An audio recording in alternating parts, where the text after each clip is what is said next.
What's up, O'Brien Army? So, I know what I'm about to say is probably obvious, but for those of you YouTubers that are just getting started and you plan on doing those haunted or abandoned explorations, don't do it like you see other YouTubers doing it on TV, because sneaking past security and staying the night without permission, running into homeless people and stuff like that, that's only half the danger. And people end up dead doing that. So, instead, I'm going to give you all some tips. I've never done very many abandoned explorations myself, but the thing is, there's a lot of stuff you have to take into account when you're doing those haunted and abandoned explorations. First of all, is it legal to be where you are, where you're going? So if you approach the building, are you going to get stopped by security telling you can't be there? If you make it inside the building, are you going to have cops hunting you down, trying to take you to jail for trespassing?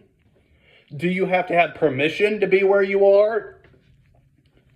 Another thing you have to take into account is, how is the crime rate in that area? Is there a lot of violent crimes going down?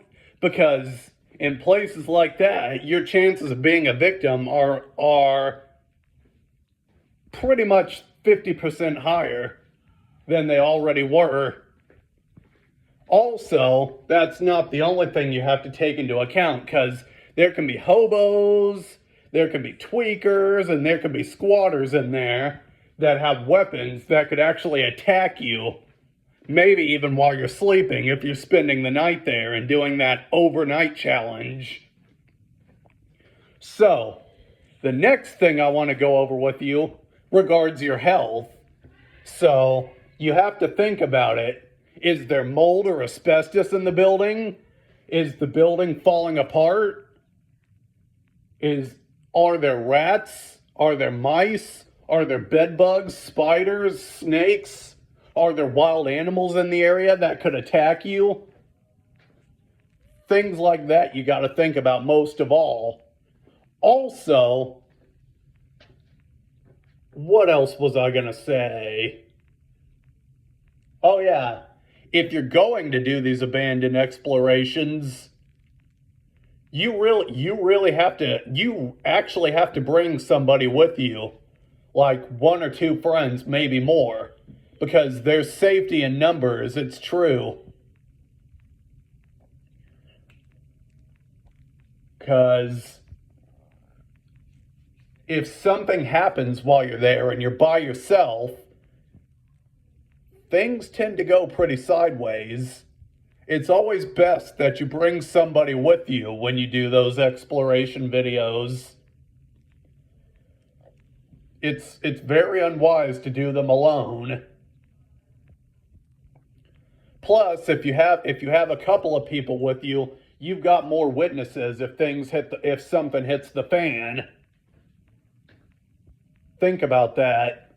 When poop hits the fan, you need witnesses. And if you're hitting it alone when things go sideways, it's kind of your word against someone else's. So that's why it's important to have friends with you when you do them. Also, bring the appropriate gear, because if there's mold or asbestos in there, and you breathe in the spores, you're screwed. Also, some abandoned places used to be like industrial factories and stuff. So if there's chemicals leaching into the soil in the area, and you go walking in there, bro, that's all sorts of bad news. See what I mean? You guys have to do your research before you just go into these abandoned places uninvited. And see, this is why it's a better idea to go and get permission from the owners or from somebody who knows the place, rather than just sneaking past security and trespassing on private property. That's why you got to pay attention. So that's my advice to you for those of you YouTubers who are just getting started doing these abandoned and haunted explorations. Because like I said, paranormal activity could be the least of your worries. Like and subscribe, leave a comment, click the bell notifications, and I'll see you in the next one.